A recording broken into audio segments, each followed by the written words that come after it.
Good afternoon, guys. Hey, David, Joran, Kevin, Nikhil, Stefan. Good to see you guys.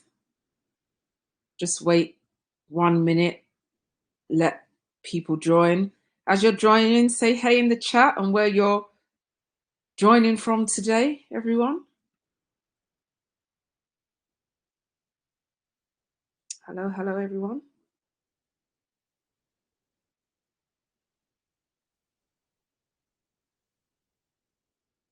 Hey, Jan. Hey, Priyanka. Hey, Tom.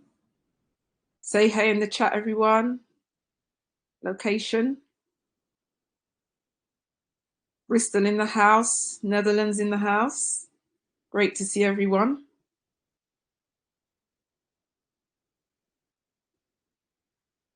Lovely. Loads of prompt joiners. So I think we'll get this started right now. Thank you so much, everyone, for making time to join us today for the final workshop of 2022 for the SFM community. Today, we're really delighted to have Emeric from Agorapulse, based in Paris, joining us today to reveal his secrets to bootstrapping to 20 million. He's managed to do this in 10 years. And so we're all really excited today to find out how he's actually managed to do this. So without any further ado, I am going to hand over straight to Emeric.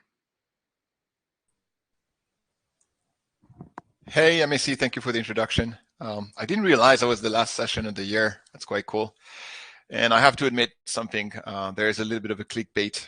Those are not secrets. You guys are going to recognize a lot of them as things that you are also going through and or you are also anticipating. But I hope that's going to help you. It's the learnings that I had to learn the hard way to, as Yamis introduced me, to get to 20 million. In 20 years, because I started my entrepreneurial journey in July of 2000, so actually 22 years. And I have 20 rules, so lots of 20s here, which probably is telling you a subliminal message that I wish I am 20, but I'm not 20 anymore, as you probably know. So I'm going to share my screen with you guys, and here it is. Here you go. Okay. So growing a bootstrap business to 20 million ARR, 20 lessons learned the hard way. The first lesson I have, and that's a very important one, and that's a lesson I've learned in the last 2 years, basically, very, very, in a very difficult way, because we've been trying to be the best somehow, and we've hit walls and walls and walls again, and that's a very, very difficult and bad thing to do. What you want to be, especially if you are in a crowded, competitive market, which a lot of us are, especially in 2022. Maybe in 2010, you could be a SaaS product and not be in a crowded, competitive market. Or in 2022, 95, if not more, of us are going to be in a crowded, competitive market, which is not always a bad thing. A competitive market means there is a market, right? I've been in markets where there were no market. I can tell you that's not great. But the one thing you want to do when you're in those competitive markets is you want to be unique. You don't want to be the best. If you're trying to be the best, at the end of the day, you're going to compete on price with the other competitors in your market, and you're going to compete with people who are always better funded, have larger teams, and you're going to lose in the end. And what I've learned as a bootstrap company, there is always a better funded competitor in your market, and the only way you can win or at least grow to a level that satisfies you in that market is to find something that is unique to you and that is unique to the target audience and the target market that you're going after. So for us, to give you two examples, very clear and easy to understand, what made us go from 500K ARR to 5 million was that in 2014, we invented the social media inbox. And at the time in 2014, no tool that was doing social media had an inbox logic behind the way they handled incoming messages, private message, comments, and so on and so forth. You think about TweetDeck, everything was TweetDeck-like. TweetDeck basically set the UI, UX standard for the industry, and Hootsuite followed. And every tool had kind of that column, lots of columns, and every column has a keyword, has a private message from a specific profile, or comments from another profile, and so on and so forth. So each column has its own content based on, this is coming from profile X, and this is that type of content. And you had dozens and dozens of columns, which was very messy and chaotic. And we basically invented, why is it this way? We should do that as email does. Like everybody knows the email UI UX. It's clear and simple. It's chronologically ordered. You go there, you see what you've read, you've not read, what you've addressed, you've responded to, and you move on. And then you get to a point where you have inbox 0 and you feel relieved and you're done. With the column stuff at the time, there was no that relief feeling. So we did that, and that helped us go from 500K to 5 million, and definitely build a place for ourselves in that industry where most other competitors are dead today, or very, very small. So that was our thing. We did that one thing uniquely better than anybody. We had a way to address and manage incoming content that was unique, and that was really working better than everybody else in the industry.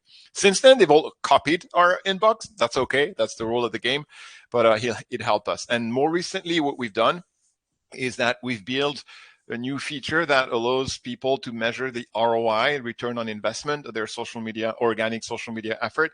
And here again, we're positioning ourselves as having a unique value proposition. Yeah, we do the same publishing, engagement management, and reporting as every other big, solid, serious social media management software, but we have that very unique value proposition that we help you know the business impact that you're creating from social, and nobody else does that. And that's our unique for now. We had 2014 to, let's say, 2019, when the last of our biggest competitor decided to copy us. That was Hootsuite in 2019. Sprout copied us in 2016. And then we had that period when we didn't have anything unique to us, 2019 to 2022, and that was a struggle. And now we're entering in a new phase where we're positioning ourselves as having something that's unique for a certain type of target. So unique versus the best. Remember, that's super, super duper important. The second one is, you'll be the smartest person in the room, and especially if you're a bootstrap founder. And you've probably heard that quote that if you're the smartest person in the room, you're probably in the wrong room. That's basically telling you got to hire people who are smarter than you. And unfortunately, and that's my experience there, when you're bootstrapped in the early days of your journey, you cannot afford people who are smarter than you. You are the smartest person in the room. And unfortunately, that will last for several years. You will only be able to hire people who are really smarter than you and really better than you at all these things once you reach a certain level of revenue and you can afford them. Just to give you an example, my CMO cost me $250,000 a year. There was no way on earth I could have afforded a $250,000 a year employee when we were 15 or 20 people. No way. It was impossible. So at the time, I had to be the smartest marketer at the company, and that's all I could get. Was that meaning I was the smartest marketer around? Definitely not. But in my company, I couldn't afford to have that. So you just have to be mindful of that and stop listening to those people who say, oh, you're the smartest person in your company. That's not right. You shouldn't be the smartest person in your company. If you're a bootstrap, you just do what you can afford to do, right? And you have to be mindful of that and accept that. So what we've done, we've invested a lot in the high potential. So we've had a lot of people in the team who didn't have track records, but had a lot of willingness and motivation to get somewhere. And we invested in them and we trained them. And they didn't cost a lot because they were for most of them, not beginners, but they were like 1-2 years of experience, not so much. But they had the potential, they had the eagerness to learn, and that's what we did. We invested in them. And today, more than half of these people are still in the company, and they are in the executive committee, in the executive team. I'm thinking about the person we have in customer success, customer support, the person we have in product, the person we have in sales, and those 3 people, they were not been there, done that, smartest person in the room, but they wanted to become that, and we helped them get there. And that's what you can do as a bootstrap founder, and you should probably do as well. Number 3 is the talent density. This is something I've learned by reading the book from Reed Hastings, No Rules Rules. I've also read the book from his HR person. That was powerful. The name of the book. It's a story of Netflix viewed from 2 different viewpoints. Very interesting books, both of them. And what I learned from that book is you absolutely have to obsess about the talent density in your company. And I know for a fact that this is not something we were doing. And since I read the book, this is something we've put processes in place that we're testing for, that we're performance reviewing for, and we're very, very much obsessed at making sure that we have the best talents and we only keep the best talents. So very important. What we do, and that's something you can learn from the book, is we do the keeper test twice a year. And the keeper test is a very simple test where you ask each and every team lead or manager on a scale of 1 to 5, how hard would you fight if that person wanted to leave your team? And 1 would be, I wouldn't fight. I would actually have a party if that person would leave my team. I would be so happy. Those ones, they have to go really, really quick. And 5 is I would do anything to keep that person in my team, even use my own money if I had to. And those 5s, you want to cherish them and make sure that they stick around. And we have basically a plan for the 2s, the 3s, and the 4s. For the 2s, they have 30 days. They have 60 days, sorry, to make a change and move to 3. Otherwise, they also have to leave the team. The 3s, there need to be a 6 months plan for them to move to a 4. And the 4, we just need to show them what it would mean to be a 5. So that's basically what we do twice a year. And that's a very, very important thing if you want to achieve great things. Number 4 is a short-term pain versus long-term suffering. So, and that's about letting go of employees. Letting go of employees who are the right person in the wrong seat or the wrong person in the right seat. And it is definitely a painful thing to do, but that's definitely something you want to do, and you are, and I did not do fast enough and well enough in the past. And what I learned is that doing it is a short-term pain. It is humanly a very difficult thing to do, especially if you consider yourself a nice person, which I am considering myself, who care about others and don't want to hurt their feelings and don't want to be a bad boss and all these things that we all think we are and we are. When you are like that and you're not sadistic, obviously you're going to go through short-term pain when you have to let someone go. For sure, no question. You cannot avoid that pain.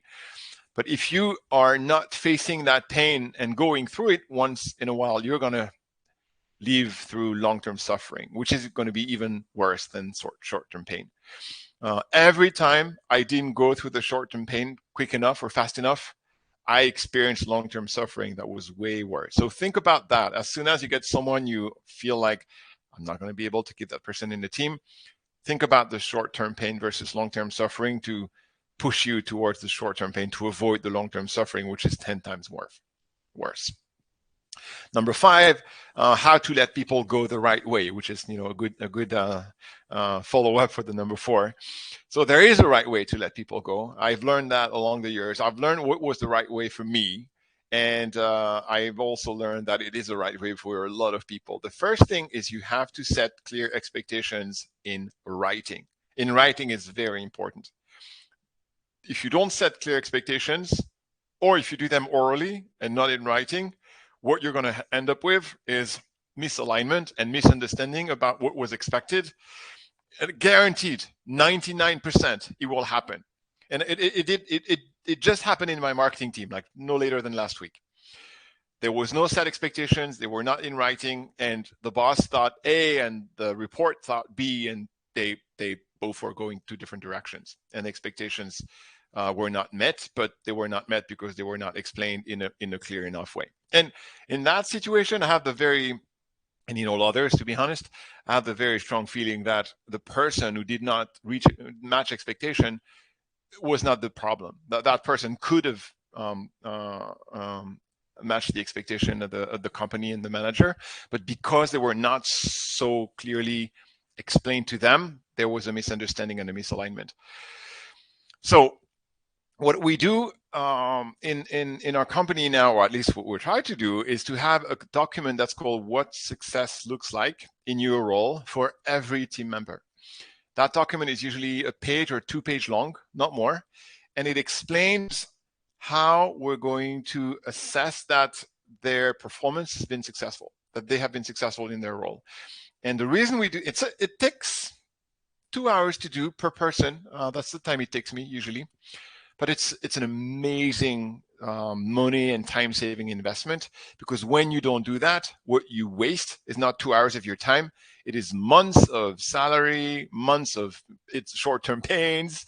It is a lot more than those 2 hours. So I highly encourage you to do that, to write down what success looks like for all of your direct reports, 1 document per person, so they understand, oh, okay, so that's how I'm going to be considered successful, and that's how I'm not going to be considered successful. That's a very, very important document. Then if you are thinking about letting someone go, and you have done the setting clear expectation and the what success looks like, tell them and share what change would be needed for you to not feel that you have to let them go. So you have to tell them, you have to be very, very precise about the consequences. If you don't do X, I will have to let you go. And it is very important that you say it this way. And I've seen in my team that most people didn't say that as clearly as I just told you that. They will say, yeah, this is not right. This is not okay. You should change this. You should probably change the way you do that. I would have expected this to be X, Y, or Z. I would like you to do more efforts on X, Y, or Z. But they didn't say, if you don't do X by date Y, I will have to let you go from the team. And the reason that clarity is super important is because there is no misunderstanding about the consequences of what will happen if X is not happening by date Y.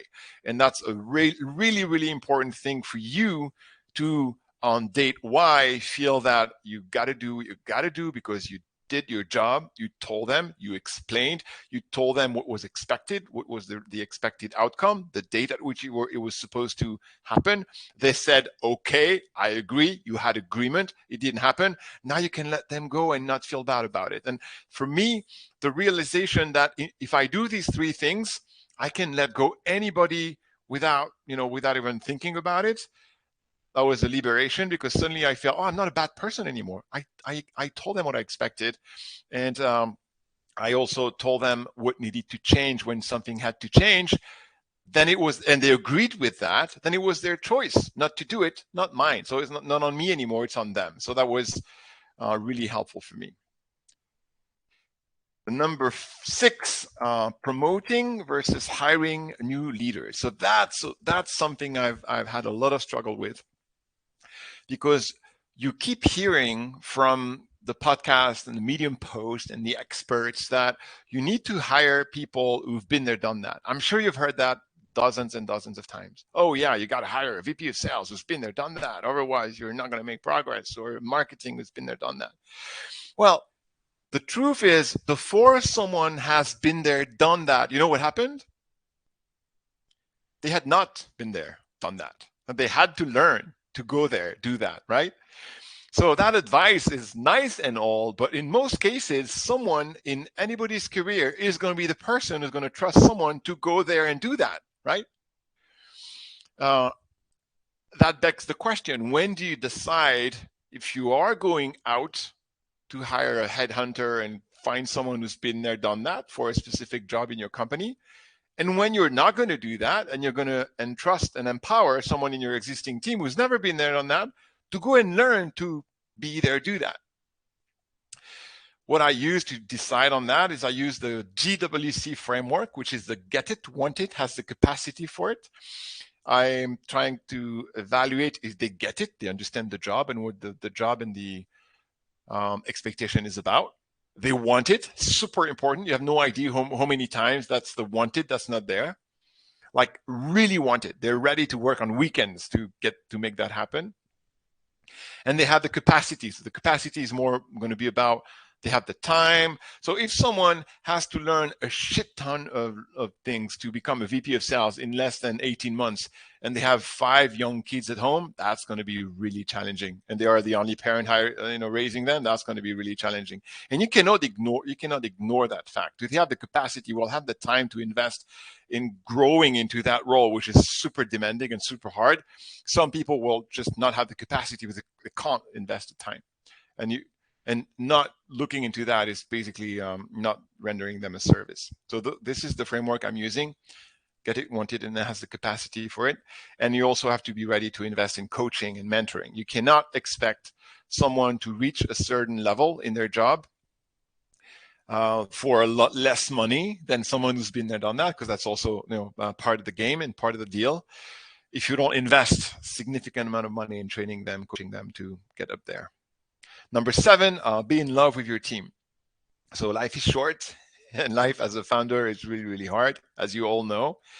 And starting your day knowing you're going to have a bad time because you have to meet with that person and work with that other person from your team and feeling bad in your guts about it is a complete no-no.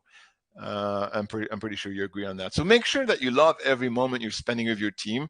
Does that mean there will not be tensions? There are tensions. There will be tensions.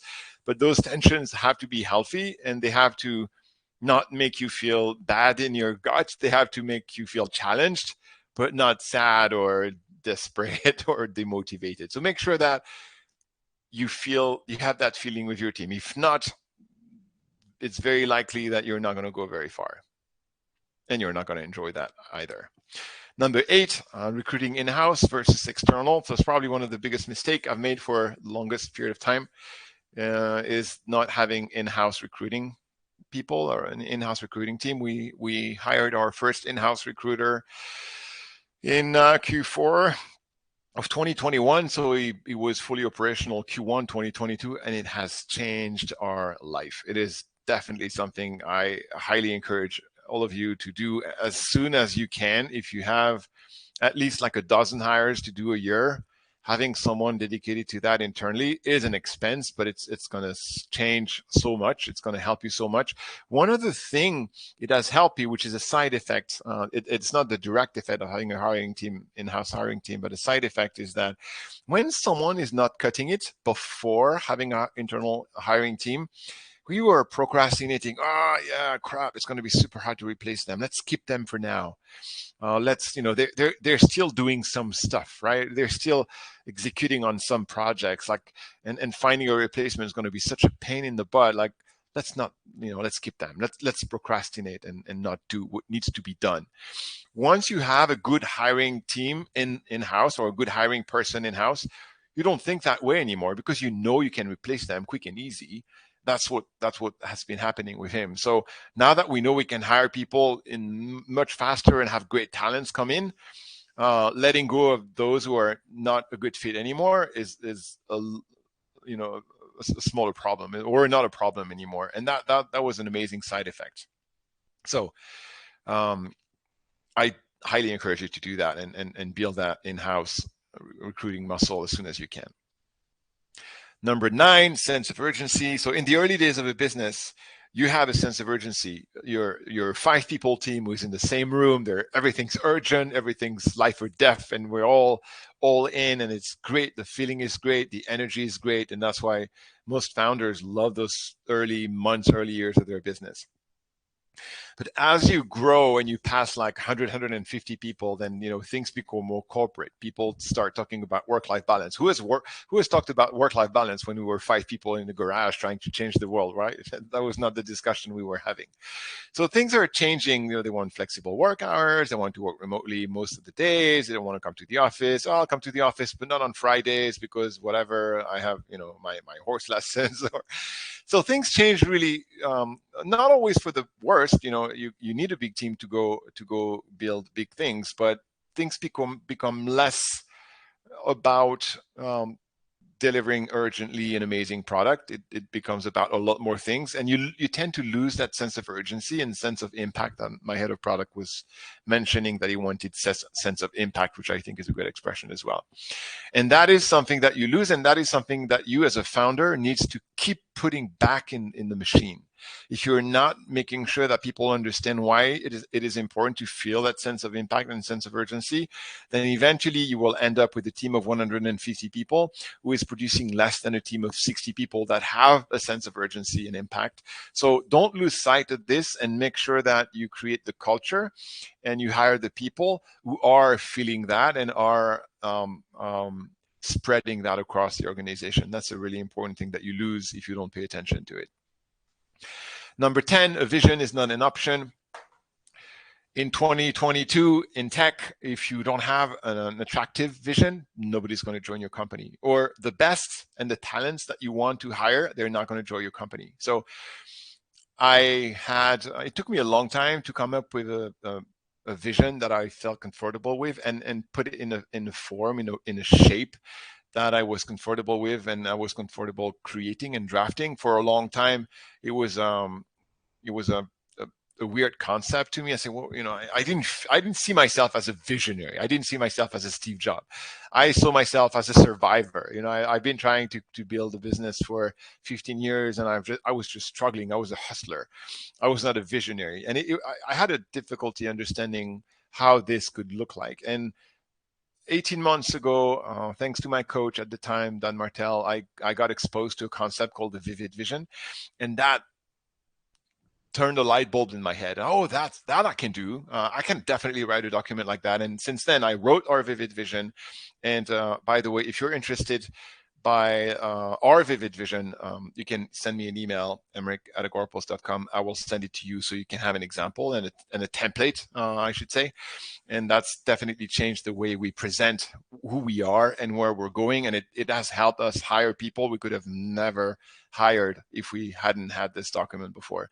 So Vivid Vision, it's also a book you can buy on Amazon. I highly recommend you to look into that, and contact me if you want to get the ones that we've created for ourselves. So yeah, an easy way to create your vision. Number 11, that's the Vivid Vision. Again, here's my email. So I basically said all of that in the slide before. So write this down if you want it, but read the book as well. Really, really interesting book. And visionary versus integrator, number 12. Oh, that's a very interesting one. So the book about that is called Rocket Fuel, and it's also a book you should have on your bucket list of book to read. I didn't realize that difference between what's a visionary and an integrator and until I read the book. And funny enough, we're doing an exercise in our company right now, which is called the accountability chart. And the accountability chart is basically writing down what would be the ideal team for our company, and writing down all the accountabilities of each of those ideal team members, and then going through the room and say, okay, we have this role. Who wants this role? Who has this role today? Do we have someone who has this role today? We do, we don't. If it is it the right person? Yes or no? Do they get it, want it, have the capacity for it? And if we don't, then who wants that role? Okay, you two want that role. Great. Who has to get it, want it, capacity, and so on and so forth. So you try to create not the team you have today, because if you do that, you're always going to be limited by your existing conditions. But you want to think about the team you will have tomorrow. And we did that exercise. And when we did that exercise, we realized that in our company, we created the accountability card for the visionary and the accountability card for the integrator. And we realized that I am in the visionary card, so I'm filling this role right now, and I'm pretty much a good person to fill that role for our company. But I'm also filling the integrator role, and I'm not the best person for our company. This is not in my DNA. I'm not a very structured, organized person. I'm not a person who spends his days on Asana looking at tasks and who is late and how can we hold this accountable on X and Y and Z and what project is progressing as it should and all that stuff, which is what the integrator is supposed to handle, holding the teams accountable and make sure the operations of the company are running. And that allowed us to realize that, okay, we will want to hire an integrator at some point because Emeric is not the best person to do that. And it was very helpful for me to understand that concept. 13, holding people accountable is hard. It is real hard. And I've been really bad at doing that. Horribly bad, to be honest. And the problem is when you don't hold your team accountable, then nobody else's does. They are not holding their team accountable either. Projects get buried, targets are not reached, business goes down. It's a horrible end when you don't do that. And as I like to say, when you're the CEO, you're also the CAO, you're the Chief Accountability Officer. You have to lead by example.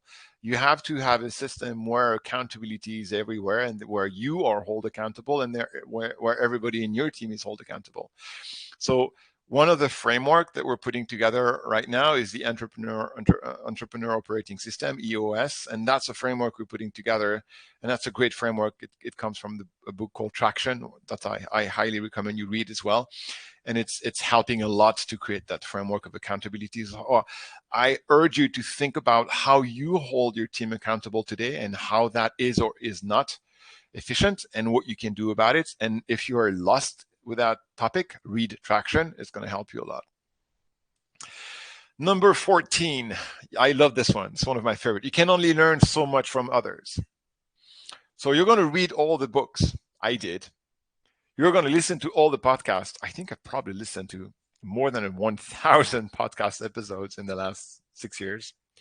You're going to talk to all the mentors. You're going to listen to my talk. You're going to look at my slides. You're going to look at my vivid vision, all these things.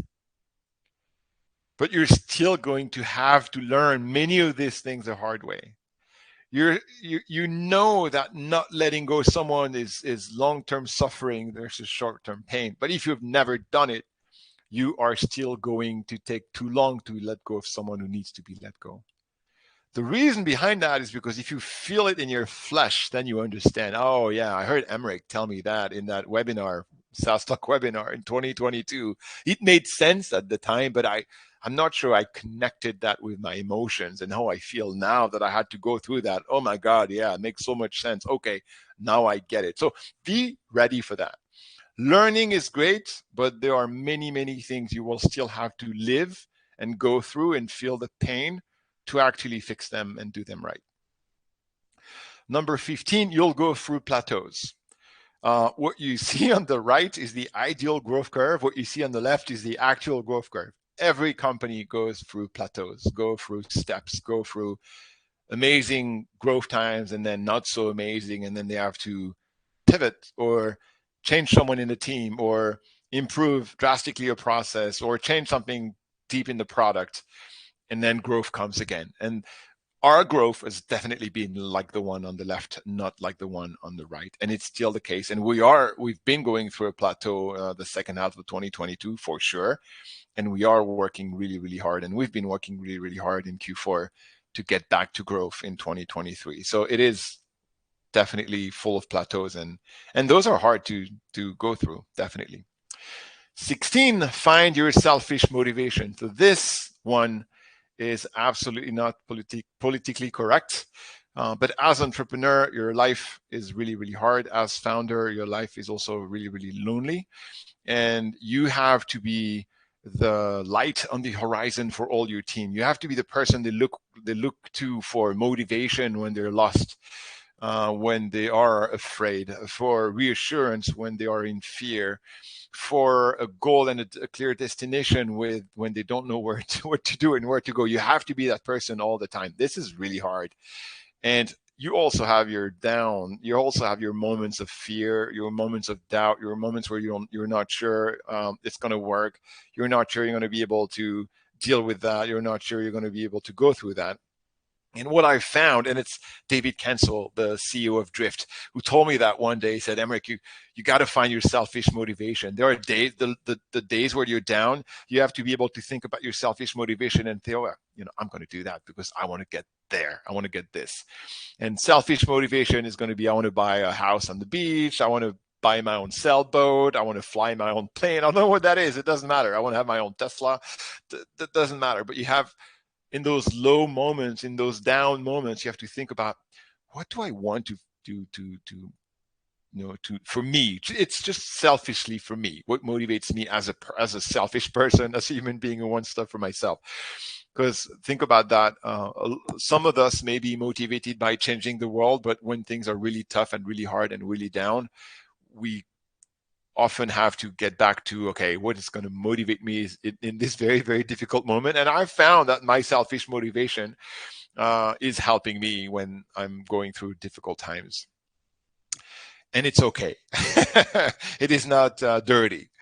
Number 17, don't raise money for the wrong reason. So that's something we've done in 2016. We eventually didn't raise the money because something happened that blew up the fundraising process at the time. But we definitely were going for that fundraising for all the wrong reason. The reason, like, I want to have my article on TechCrunch. I want to be part of the club of the people who have raised money. It was so silly and stupid and immature, but these were the reasons in 2016. Don't do that. Only raise money if you know precisely what you're going to do with the money. If that money is going to have a big impact on how you can grow and how you can multiply it and how you can leverage it. If you are highly unsure of how money is going to be able to help you grow faster and how you're going to leverage that money, do not raise money. That's my my big learning.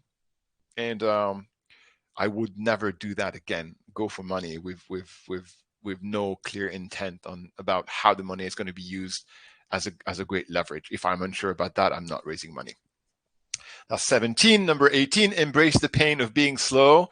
When you're bootstrapped and you have not raised millions of dollars, you are going to go slow. Well, by the way, those who have raised a ton of money, a lot of them are also going slow, but because they have a ton of cash, they can create the illusion of going faster by spending a ton of money on ads and wasting a ton of money on events, marketing events, or marketing activities that create noise, but not necessarily the healthy growth that you want to have. When you don't have money, you don't have a choice. You cannot even create illusion of anything. So you have to accept the slowness. You have to accept the step by step, and you have to be able to project yourself in the future and be patient, which is for people like me one of the hardest thing to do. For us, it took almost it took 10 years to get to 10 million, and it was really, really long, and I had to embrace that. So if I had been told in the early days how long it would be and how patient I would have to be, it probably would have helped me to go through those years with a little less impatience. 19, you'll never repeat yourself enough. So that's something I've been learning since the company has grown beyond 100%. In the early days when everybody's in the same room or everybody in the same Slack channel, communication is very easy, and you say something once and everybody heard it, and that's fine, and we're all going in the same direction. Above a certain number of people, that's not the case anymore. You have to repeat in many different ways, different forums, different times, different meetings.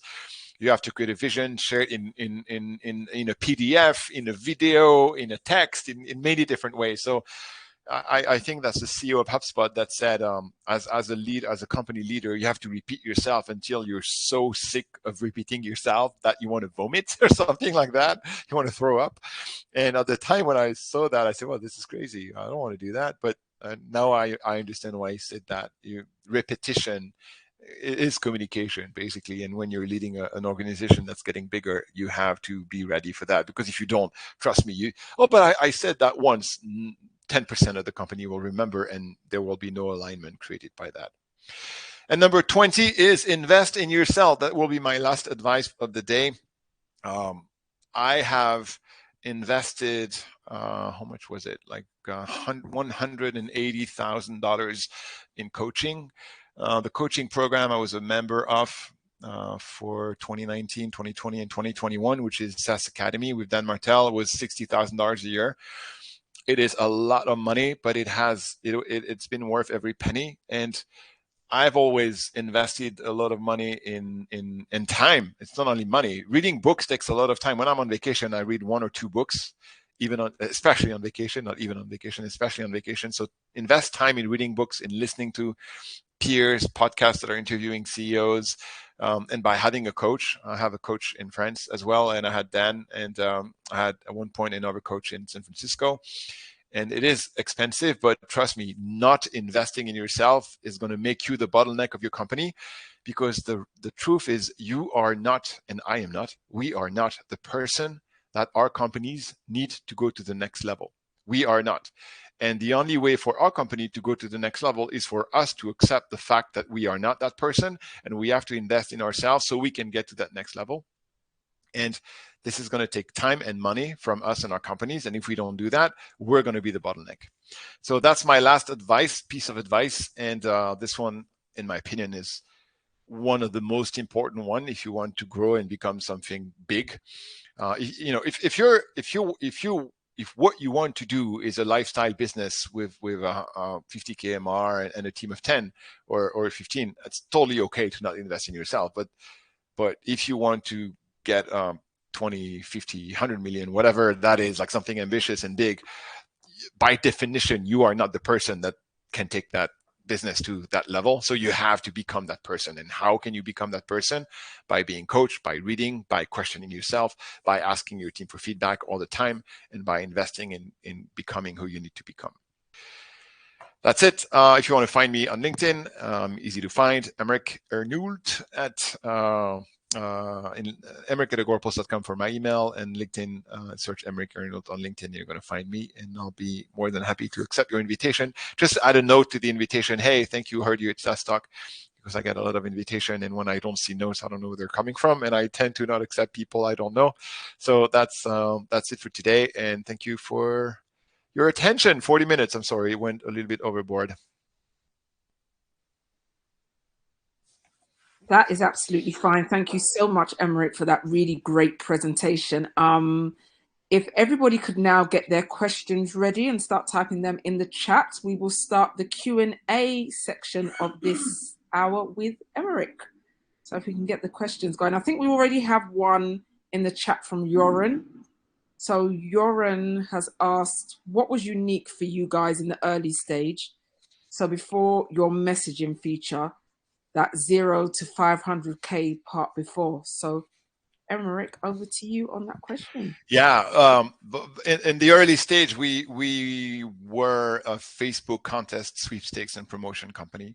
That early stage was 2011. So before that, in late 2009 and 2010, we were building Facebook contests and promotions bespoke for a client, like an agency, basically. And we sold them 10, 12, sometimes 15,000 euros a piece to big banks. And to the first client we had was the FIA, Fédération Internationale de l'Automobile, which is Formula One and WRC, so tons of money. And we were selling this Facebook contest for again, 12K a pop. And then it became very competitive, and we didn't like working as an agency, and eventually we saw Wildfire launch in the US that was operationalizing and industrializing this Facebook contest and promotion in a software, in a SaaS. And Ben and I, my co-founder and I, we saw that and we said, oh, that's exactly what we want to do. We don't want to be an agency. Bad. We don't want to do service. Horrible. We want to have a software. We want to have a product. And we productize all those contests and promotion in a platform. And at the time, those contests and promotion, we were selling 10K the week before. Once we launched, they were 49 a month. So what made us unique at the time, and then it became not so unique because a lot of people did the same thing in 2012, but we platformize and industrialize something that used to be done by agencies for a hefty price before. So what you can learn from that is we had to become unique 3 different times with 3 different things. Your uniqueness will probably not last for like a decade, especially in SaaS. Things are moving so fast.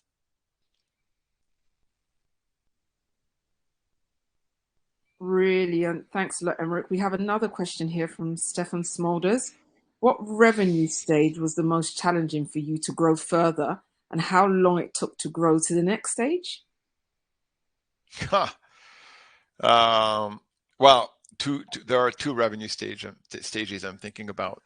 The first one is when we launched Agorapulse in Q4 2011.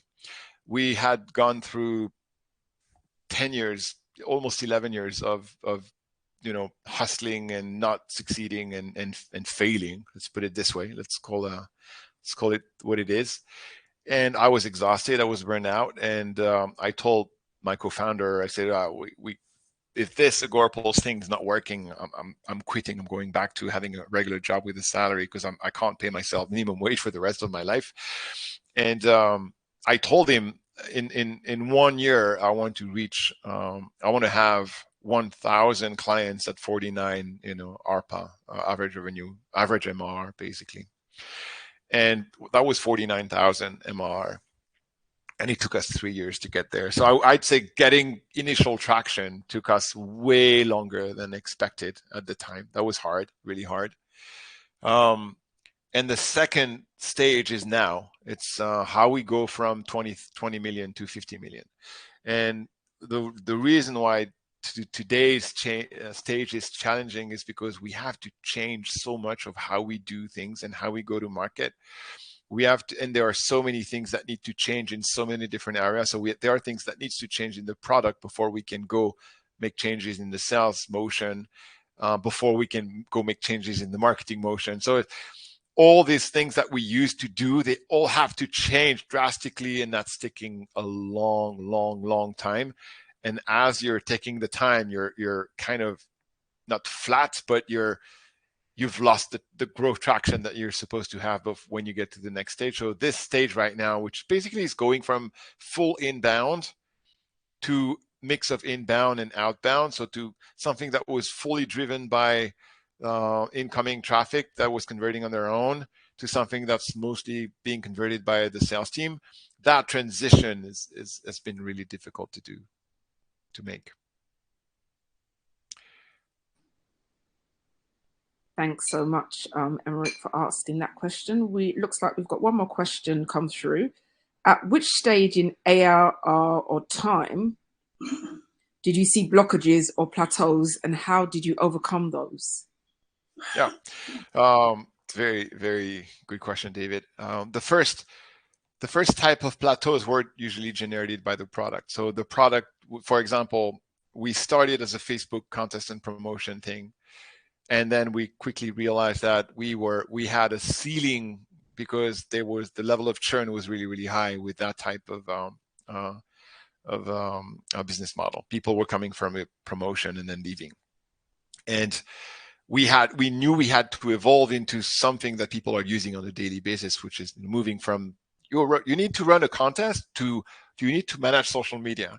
And the transition from one to the next was definitely super difficult to build as a product, and that generated a plateau. That was the 3 years I talked about to get to 49,000. So that was the first one. The second one was when we nailed the social media inbox, as I shared earlier.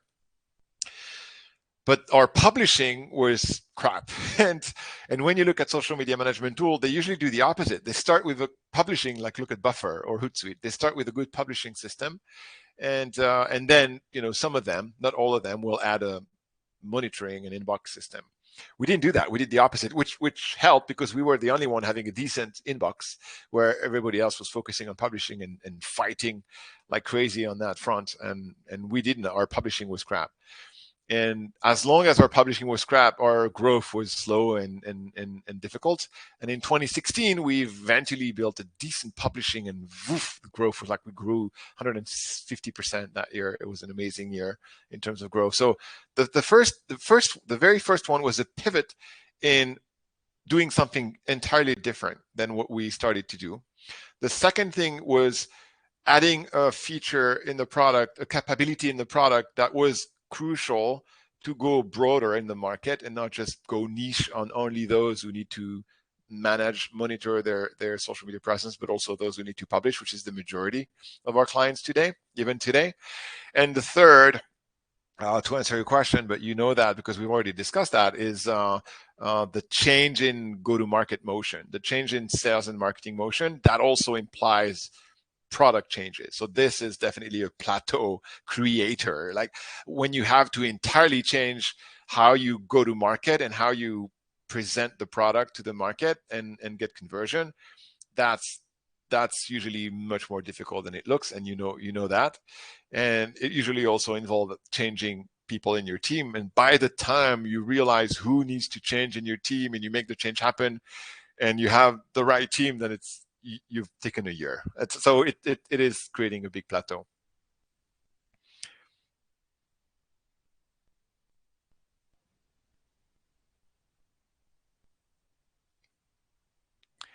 I'm seeing a question from you're welcome. Seeing a question from Henry, or the wrong questions you mentioned in more detail that you had for trying to apply for a VC funding. The main things were that our motivation was an ego motivation. It was we want to be part of the club. We want to have an article. We want to feel that we are seen as successful, because when we've raised 15 million euros, or nowadays we've raised 150 million euros, people feel, oh, they must be successful. A lot of those companies are not going to survive, because the thriving rate of funded companies, I think it's 2 out of 10 or something like that. And then 2 out of 10 kind of make it, but not so great. And then the rest just die. But there is that perception that when you do a big raise of funding, you are successful. And we wanted to feel that. We wanted to be part of those successful companies. So that was a very bad motivation. The second one is we felt, oh, we're going to have partners. We're going to have board members and partners, or investors are going to help us. Investors help you, but not as much as you would think, and not as much as you would like. So those were not good motivation. The only good motivation that we didn't think about, because if we had thought about them, we wouldn't have started that fundraising in the first place, was, can I use that money in a way that is guaranteed, at least I believe is guaranteed, to bring accelerated growth or profit or anything widely positive for the business? Do I know how I'm going to use that money? And the truth is, most people who raise money, they don't necessarily know how they're going to use it. They're going to tell you, oh yeah, I'm going to hire a team. Okay, well, hiring that team really changed the growth trajectory and the margin or the success of the business. Well, they hope it will, but they're not sure. And I remember one conversation I had with a founder. It's a very, very well-known founder in the US. All of you would know who he is, so I'm not going to share his name. Of a company that's very widely known as well. And I asked him, through common friends, I had a chance to talk to him, and I asked him how much, he had raised $20 million at the time. That was 3 years ago. I asked him, how much of those 20 millions do you think you wasted, and how much do you think you put in to use in an efficient manner? And he said, we've probably wasted 75% of it. And I was taken aback by his answer. That was very honest, so I'm not sharing his name. But since then, I've talked to more people who raise money, and I had very, very similar answers. Like, most of the time, we're not sure. People who raise money are not very, very confident in how they're going to use that money. If you don't have that confidence, raising money is a very risky thing to do. So I'm only raising money. If I raise money soon, next, it's with a very, very precise plan that I thought through very, very thoroughly. Otherwise, I'd rather stay bootstrap and not take external cash. The journey to the first 1,000 customers, the 3 years. Well, that's a long journey. The first one was that change in the product, like going from, if we stay a Facebook contest promotion company, we're never going to get to 1,000 customers. We have to change to something else. We have to add Twitter, because Facebook only is not going to cut it. So we had to add Twitter. And when you have 3 developers, it takes a long time to move from a social media, or Facebook contest and promotion platform to a full-blown social media management platform, for sure. That was a big one. Honestly, I was a hustler. I was working 12 hours a day. I was working on Sundays. I was working all the time. I was doing support. I was doing marketing. I was writing blog posts. I was doing sales calls. I don't know what to say more than, you gotta want to win so bad that you make it happen. And at the end of the day, when I have young people who come to me and say, hey, I want to start my own business, I always ask them that question: is, are you willing to put your business ahead of everything else in your life? Because if the answer is no, then you probably shouldn't do it. If the answer is yes, then okay, let's talk about it. And I think retrospectively, when I look back in those first 3 years, the level of struggle and hustle I had to go through is inhumane. You know what? I wouldn't go through that again, for sure. Once is enough. So I'm not sure that's helpful, but that's my reading of the past. I see there's Alex who joined us. Question: You've got an amazing business and must have had acquisition offers for opportunities, secondaries. What keep you going to build a business to 50 million and not cash out now? I ask, as I know. Okay, well, it's a great question, Alex. We've been approached for acquisition, and we had an acquisition offer. Well, not final because we didn't go through the process, but we had a price put in front of us. Hey, we could pay X for your company. That was in 2019, and we didn't want to take it, and instead we took secondary. So we raised money and took some cash out, my co-founder and I, and we also leveraged that to exit our Business Essentials at the time. Business Essentials, we invested in our previous business, the one we started in 2000. And first of all, I highly encourage entrepreneurs, if they can, to cash out from time to time, to take secondary money when they can. I think it's important to de-risk yourself so you can take more risk. It's really, really hard to risk more when you feel you've already risked everything and you don't have anything that belongs to you. So in 2019, we did that fundraising and we took money off the table, and I bought my first house at 48 years old. I finally owned the place I lived in, and where most of my employees already had their house. So that was definitely a good move, and I'm going to do that again. What keeps me going, Alex? That's a great question. What keeps me going and not cashing out and not putting the company up for sale is that I'm still learning a lot, and I'm at a point in my life where I enjoy that learning more than anything, despite the pain, because I still have pains. It's still tough. I still have struggles. I still have days where I'm lows and I want to hide under my blankets in my bed, or I want to go 2 weeks in the Caribbean and not hear about anyone anymore. But I am getting less of that than the learning and the fun and the figuring it out, which is driving me right now. So that's why I'm not selling the business. That's why I'm still running it. Cash out now and get a good exit or build a much, much bigger business. It's not about the bigger business. It's about the bigger learning. It's about the becoming a bigger me, right? That's what's driving me. The bigger business, my business is big enough now. I could probably sell it for 100 million and definitely have enough cash to buy whatever I want, which I don't want much, by the way. I'm not my life is very simple. But that's not driving me. That's not motivating me. It's nice, but that's not why I'm doing what I'm doing. And I have a Nikhil who says, how many minor major pivots did Agorapulse see before ICP? How many years did it take to reach ICP? What do you mean by ICP? For me, it's ideal customer profile. So I'm not sure what is it. Yeah, new kite. You know, that's funny because I got a lot of money in 2019. I didn't even change my kites. I still have the same ones.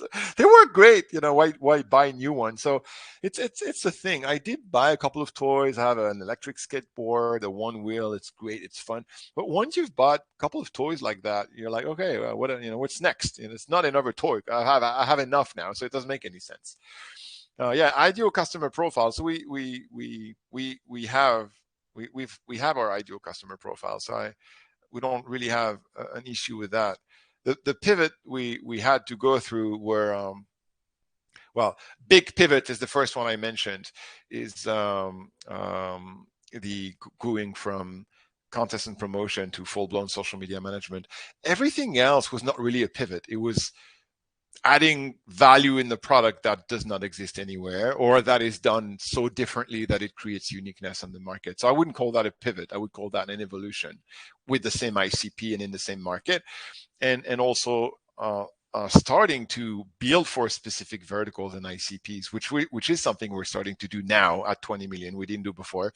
Before we were very generalist social media management for everyone, and now we're starting to build special verticals for agencies or special verticals for e-commerce or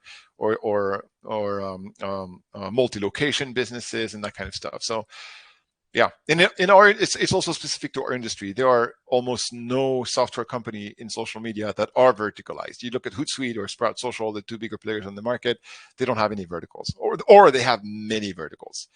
I only know of one in Israel that's B2B focused, but that's the only one I know about. So that's also specific to our industry. But we want to do like Sprout now. It's have specific marketing and sales motion and go to market motions for specific verticals. Yeah, Thanks if so you want slides, Zoran, email me. You have my email, so I'm happy to send them to you. Brilliant. Thanks so much, Emeric. That was a really great hour with our community members. So if you can all show your appreciation to Emeric in the comments, that would be great. This is our final workshop for 2022 for the SFM community, but we will be having a peer-to-peer roundtable next week. So look out for all the notifications on that, and we look forward to seeing you there. And once again, I want to thank Emeric for taking the time out to really connect with our members and give just a brilliant presentation and answers to everyone's questions. So on that note, I wish everybody a really good rest of the afternoon and rest of the week, and we really look forward to seeing you at our next virtual SFM event. Take care, everyone. Bye. Thanks. Bye.